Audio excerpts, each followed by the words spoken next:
Hello, I'm Dr. William Berger, owner and founder of Northeast Medical Practice in Great Neck, New York.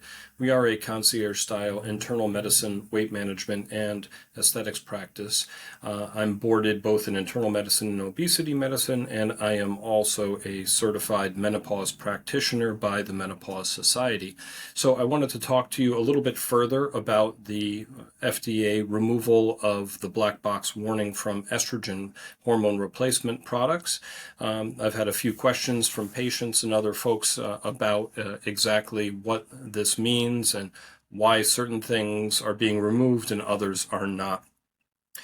So you may remember I mentioned last time that the Women's Health Initiative, which completed back in 2002, data from that were, as it turns out, most likely, you could say, misinterpreted or not the right patient population was used in the studies to make conclusions about cardiovascular disease risk, breast cancer risk, dementia risk with hormone replacement therapy.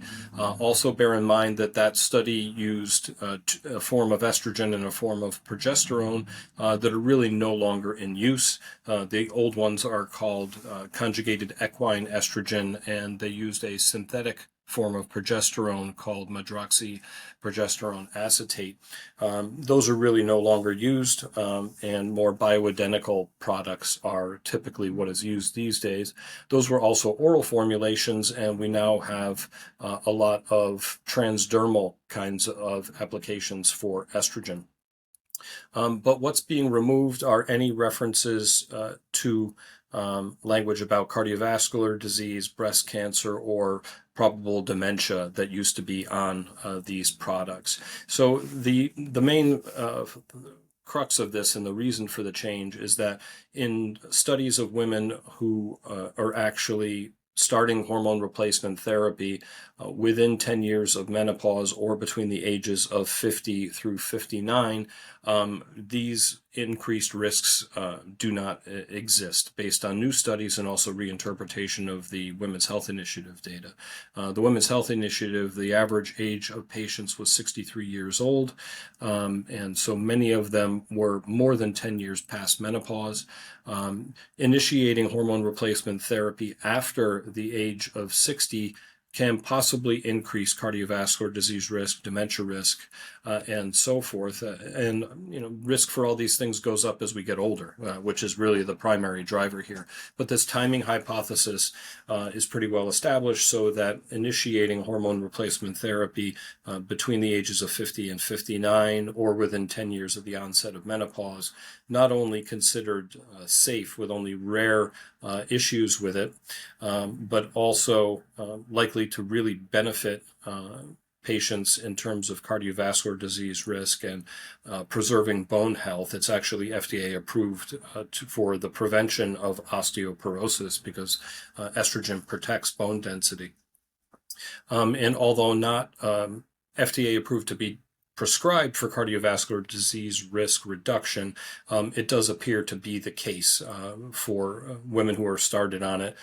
Most women, and of course, a conversation with your physician about your own particular personal and family medical history is important here. It should be a nuanced conversation with your doctor, but starting it within that appropriate time is most likely beneficial. Plus, it's going to control all the vasomotor symptoms, the hot flashes, night sweats, difficulty with sleep, insomnia, brain fog, etc., that go with menopause for so many women.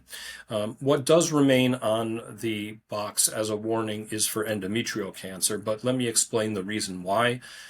So if a patient takes oral estrogen and has their uterus, in other words, they never underwent a hysterectomy, but they are not also provided with progesterone, the estrogen is going to cause the lining of the uterus to continue to grow, just like it does during the regular menstrual cycle before menopause. And if that's going on unchecked by progesterone, then all of that growth could potentially lead to a few mutations as cells multiply and the development of endometrial cancer. However, we know that if progesterone is added to the estrogen regimen and taken together, then the risk for endometrial cancer actually goes down to baseline. In other words, what any woman would have in terms of risk for endometrial cancer, because the risk is never zero. And some studies even suggest that it goes down to lower than the general population if progesterone and estrogen are used to treat the menopausal symptoms in patients. So just wanted to clarify those things. What's being removed from the black box, which are increased risk for cardiovascular disease, breast cancer, and dementia.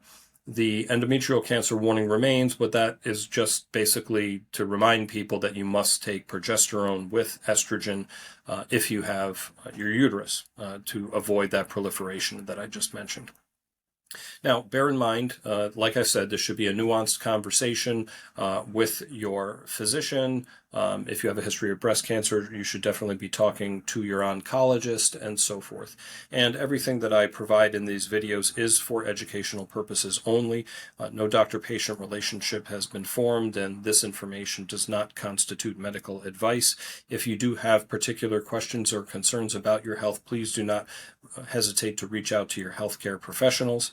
If you would like to reach out to us at Northeast Medical Practice to learn how our concierge-style program can help you optimize your health, please call the office 516-604-3418 or visit us online at northeastmedicalpractice.com through our various social media channels, our YouTube channel, and you can also learn more about how to optimize your health through my interviews with other physicians on my LongevityMD podcast available on Spotify.